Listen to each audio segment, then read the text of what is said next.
Os destaques da semana entre os julgamentos do plenário do Supremo Tribunal Federal você confere aqui na TV Justiça. É o Plenárias que está começando.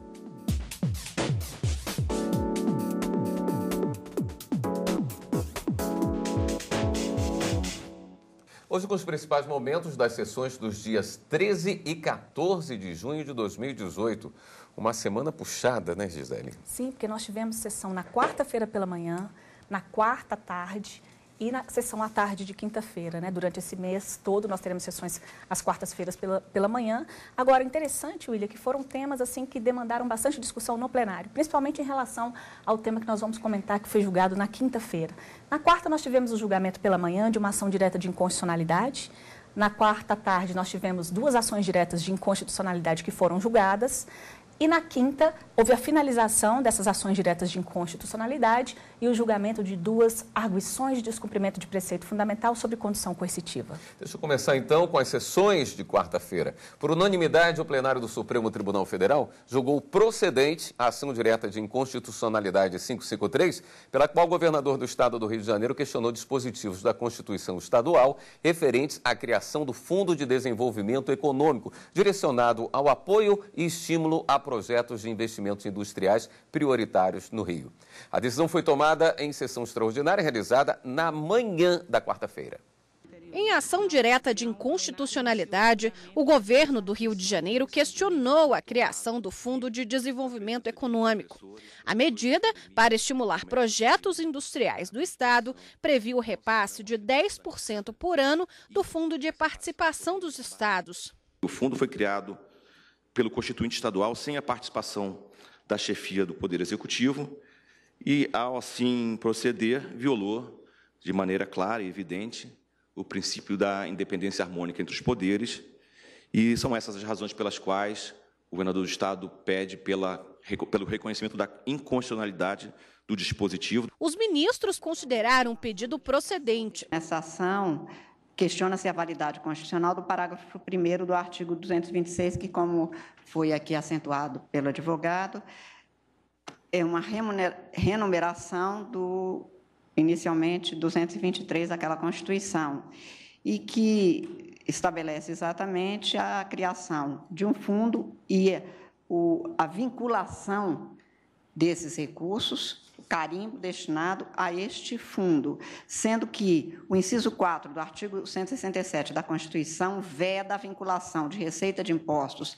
a órgão, fundo ou despesa. É expresso, portanto, e ali se tem exatamente, no dispositivo impugnado, ao Fundo de Desenvolvimento Econômico serão destinados recursos do total atualmente transferido para o Estado proveniente do Fundo de Participação dos Estados. Ou seja, há um confronto direto. Este cotejo de dispositivos evidencia uma incompatibilidade entre as normas. Esse entendimento é harmônico com o que se tem na jurisprudência deste Supremo. Estou citando no meu voto, por exemplo, o julgamento deste plenário no recurso extraordinário 183.906, relatado pelo eminente ministro Marco Aurélio, categórico no sentido exatamente de que, por mais nobre que seja, foi a expressão usada pelo ministro naquele voto, é preciso que se cumpra a Constituição no sentido de evitar que o que está vedado pela Constituição, que seja este carimbo e vinculação expressa de receitas, possa ser dado pelo Estado em contrariedade à Constituição.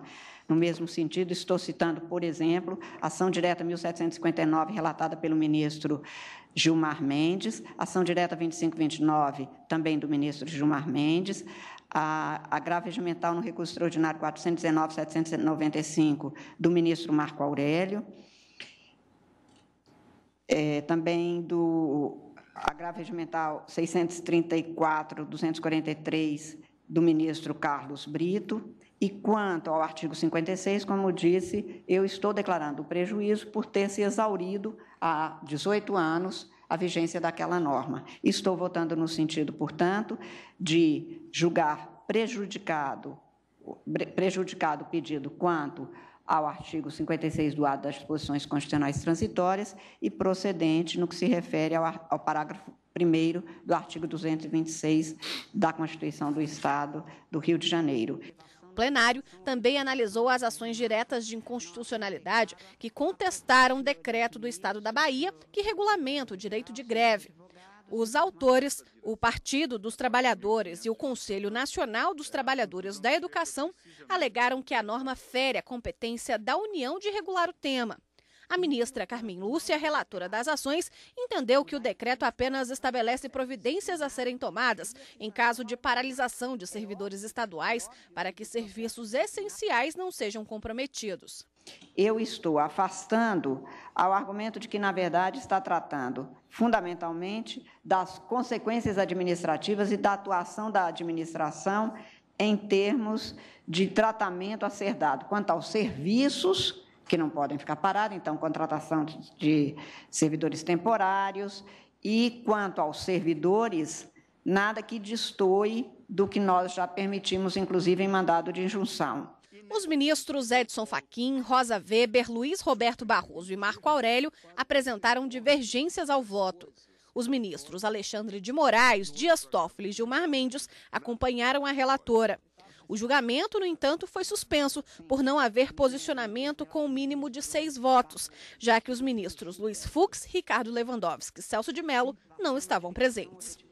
Bem, o julgamento foi suspenso na sessão extraordinária da manhã da quarta-feira e voltou na sessão da tarde da mesma quarta-feira. E aí houve a finalização, né, Gisele? Houve a finalização, William. Os ministros, a unanimidade, ou seja, todo o plenário, acabou acompanhando o voto da ministra relatora, presidente do STF, ministra Carmen Lúcia, que entendeu que este fundo, né, ao ser criado pela Constituição Estadual do Rio de Janeiro, ele acabou prevendo uma destinação prevista na Constituição Federal que se destina para o Fundo de Participação dos Estados. Então, o entendimento dos ministros é que isso não poderia ter sido feito dessa maneira, porque a destinação constante na Constituição Federal, cujos estados têm participação, elas não podem ter outras destinações, ou seja, elas têm destinação vinculada, elas são carimbadas, elas devem ter destinação específica para o Fundo de Participação nos estados, e isso não autoriza os estados a destinar parte desse valor para outros fundos, para outras situações. Então, foi por esta razão que os ministros do Supremo Tribunal Federal entenderam que, neste caso, havia, então, uma inconstitucionalidade, julgaram totalmente improcedente à unanimidade. Perfeito. Finalizando, então, por maioria de votos, o plenário do Supremo Tribunal Federal julgou improcedentes as ações diretas de inconstitucionalidade 1306 e 1335 para declarar constitucional o decreto da Bahia, que dispõe sobre as providências a serem adotadas em caso de greve de servidores públicos. A maioria do colegiado acompanhou o entendimento da presidente do STF, relatora das ações, ministra Carmen Lúcia, que afastou a alegação de que a norma teria invadido a competência da atuação da União ao regular o direito de greve. Destaque da semana entre os julgamentos do plenário do STF, se a chamada condução coercitiva para interrogatório estaria ou não em harmonia com a Constituição Federal. É o que vamos conferir no próximo bloco do Plenárias, logo depois do intervalo.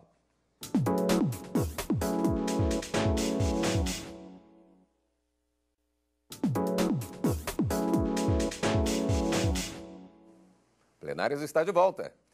Na sessão da tarde desta quarta-feira, o plenário do Supremo Tribunal Federal também deu continuidade ao julgamento das arguições de descumprimento de preceito fundamental 395 e 444, nas quais se discute a compatibilidade da condução coercitiva de investigado para interrogatório com a Constituição Federal de 1988. Os ministros retomaram o julgamento da legalidade da condução coercitiva. Relembrando, na quinta-feira da semana anterior, dia 7, o ministro Gilmar Mendes, relator, apresentou voto pela procedência das ações, entendendo que a condução coercitiva para interrogatório representa restrição à liberdade de locomoção e viola a presunção de não culpabilidade, sendo, portanto, incompatível com a Constituição Federal. A retomada nesta quarta-feira foi com o voto do ministro Alexandre de Moraes. No voto, o ministro Alexandre de Moraes disse que é direito dos investigados não produzir provas contra si. Também argumentou que cabe a essas pessoas a escolha de qual é o melhor momento para falar, preservado o direito ao silêncio. É possível a condução coercitiva, não há um direito ao não comparecimento, há um direito ao silêncio, à não produção de provas, mas desde que ele se recuse. O réu, ele não tem a obrigação de depor, não tem a obrigação de falar a verdade.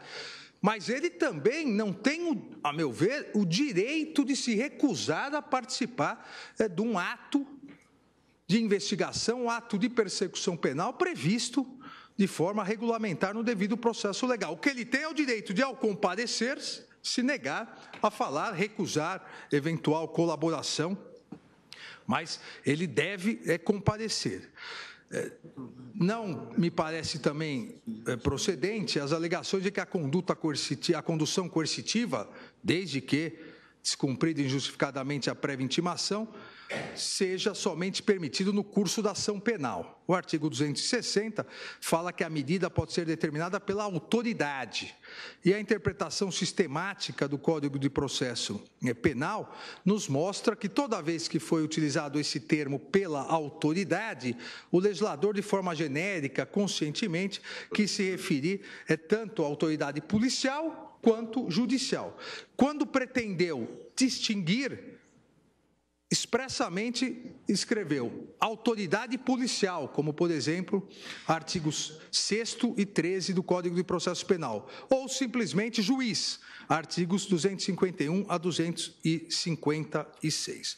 Dessa maneira, senhor presidente, concluo, na linha dessa fundamentação, pela legitimidade do instituto da condução coercitiva para interrogatório, seja na fase de inquérito, de investigação, seja na fase processual penal, onde deverá ser permitida a participação do defensor do investigado, onde, obviamente, será resguardado o direito ao silêncio e à não autoincriminação, e somente a possibilidade da decretação da condução coercitiva para interrogatório nos termos do artigo 260, ou seja, desde que o investigado não tenha atendido injustificadamente prévia intimação.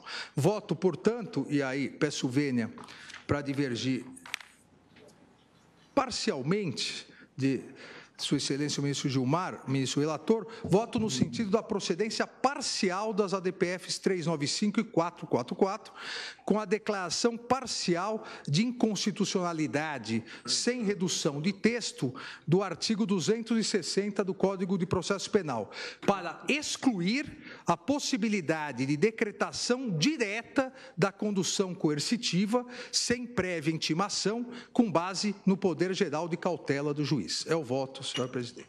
O ministro Edson Fachin fez uma crítica à forma como as punições ocorrem atualmente no país.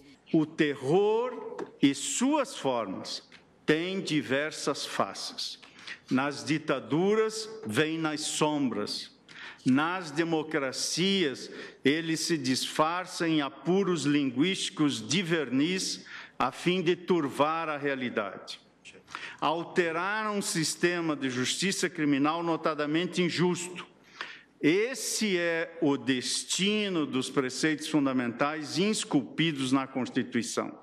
Essa é a cruzada constitucional que ainda não se completou. Classificou a justiça criminal como injusta e desigual entre ricos e pobres. E no caso do crime do colarinho branco, até mesmo pela dificuldade que se tem ao se estabelecer um processo de identificação.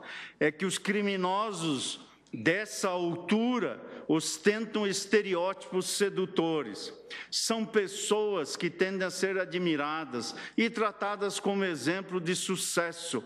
Mas o sistema, quando se depara com favelados, maltrapilhos, sobre eles deita um estigma criminoso e prima facie os denomina de malfeitores, de alguém que precisa ser retirado do convívio social.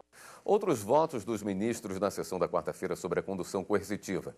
O ministro Luiz Roberto Barroso acompanhou o voto do ministro Edson Fachin. De acordo com Barroso, é legítima a condução coercitiva quando o acusado não atender a intimação injustificadamente para comparecer a um interrogatório e deve ser assegurado o direito de permanecer em silêncio e o de ser assistido por advogado. A ministra Rosa Weber seguiu o voto do relator, ministro Gilmar Mendes, pela procedência dos pedidos principais solicitados nas ações. Para a ministra, a garantia constitucional de permanecer em silêncio impede qualquer imposição legal ou judicial ao investigado ou ao réu de prestar depoimento perante qualquer autoridade. Já o ministro Luiz Fux acompanhou o voto do ministro Edson Fachin. Para ele, o instrumento da condução coercitiva tem produzido resultados eficientes em processos de criminalidade de última geração, para os quais os meios probatórios estavam ainda incipientes para enfrentá-la. Gisele, em princípio, os votos, na maioria, foram favoráveis à divergência. Sim, na quarta-feira aconteceu exatamente isso. Como retomou com o voto do ministro Alexandre de Moraes, ele foi o primeiro a abrir divergência. O voto do relator tinha sido no sentido da procedência das ações. Ele entende que a condução coercitiva é totalmente incompatível com a Constituição Federal e, por isso, era uma prática que deveria ser vedada, proibida. Tanto é que, em dezembro do ano passado, ele, inclusive, deferiu a liminar, suspendendo todas as conduções coercitivas a partir dessa decisão que foi tomada monocraticamente na análise liminar da medida cautelar dessas ações. Então, o voto dele foi nesse sentido, ele manteve esse posicionamento. O voto do ministro Alexandre de Moraes, ele já veio com uma abertura de uma divergência. A divergência dele foi em menor extensão do que a divergência aberta pelo ministro Edson Fachin. A do ministro Alexandre de Moraes, ele entende que não é possível uma condução coercitiva direta, ou seja, só pode ser determinada uma condução coercitiva se houver, primeiro, uma intimação prévia e uma negativa não justificada do acusado ou do investigado em comparecer ao interrogatório. Somente nessa situação é que estaria autorizada a condução coercitiva. Veio o ministro Edson Fachin e acabou divergindo em maior extensão. A divergência do ministro Edson Fachin, além dessas hipóteses, ou seja, tem que ter a intimação prévia, tem que ter o descumprimento da intimação e não ausência de qualquer motivo que justificasse a ausência daquele interrogatório. Ele também trouxe um novo elemento para a decisão dele, que diz respeito ao poder geral de cautela. O ministro Edson Fachin entende ser possível determinar a condução coercitiva sempre que ela for utilizada como substitutivo de uma medida mais grave, como, por exemplo, a decretação de uma prisão preventiva ou a decretação de uma prisão temporária. Então, o ministro Edson Fachin trouxe esse elemento e ele acabou sendo acompanhado pelo ministro Luiz Roberto Barroso e pelo ministro Luiz Fux, isso na sessão de quarta-feira à tarde. A ministra Rosa Weber acabou votando como o ministro Gilmar Mendes. Então, naquele momento, o que se teve de apuração, como resultado preliminar, era de que a maioria era pela procedência parcial das arguições de descumprimento de preceito fundamental, nos termos do voto do ministro Edson Fachin. A sessão da quinta-feira foi totalmente dedicada à finalização do julgamento da condução coercitiva. O Supremo Tribunal Federal decidiu por 6 votos a 5 proibir a condução coercitiva. O voto decisivo do julgamento para acabar com a condução coercitiva foi do ministro Celso de Mello. O decano disse que a posição dele é antiga. Não tem sentido adotar-se medida de caráter restritivo como a condução coercitiva, seja do indiciado, seja do réu, para interrogatório, sob o fundamento, que me parece equivocado com toda a vênia, de que a pessoa sujeita à persecução penal não se mostrou disposta a colaborar com o Estado, recusando-se até mesmo a expor a sua versão para os fatos que lhe foram imputados. Não importa, o procedimento estatal não pode transformar-se em instrumento de prepotência, nem converter-se em meio de transgressão ao regime da lei. O fato é que os fins não justificam os meios. Há parâmetros éticos, jurídicos, que não podem e não devem ser transpostos pelos órgãos, pelos agentes ou pelas instituições do Estado. Os órgãos do poder público, quando investigam, quando processam ou quando julgam, não estão exonerados do dever de respeitar os estritos limites da lei e da Constituição, por mais graves que sejam os fatos cuja prática tenha motivado a instauração do procedimento estatal.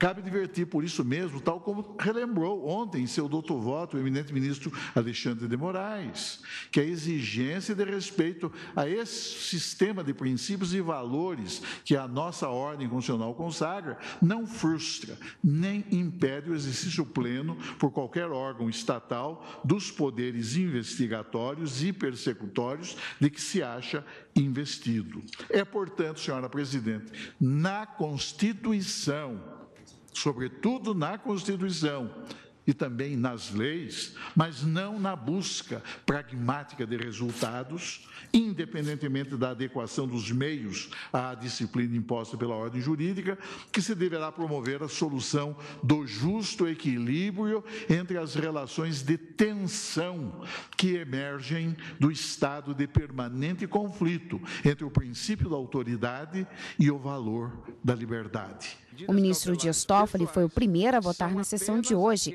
Ele considerou que as conduções coercitivas devem ser proibidas no país. A espetacularização da condução coercitiva, convertida muitas vezes em mero instrumento para vexar e constranger, nos remete, numa retroação de mais de 400 anos, à sombra das ordenações filipinas, que entraram em vigor em 11 de janeiro de 1603 e cuja parte criminal vigorou no Brasil até o Código Criminal do Império de 1830. Em minha compreensão, é chegado, sim, o momento dessa Suprema Corte, na tutela da liberdade de locomoção, zelar pela estrita observância dos limites legais para a imposição da condução coercitiva, sem dar margem para que se adotem interpretações criativas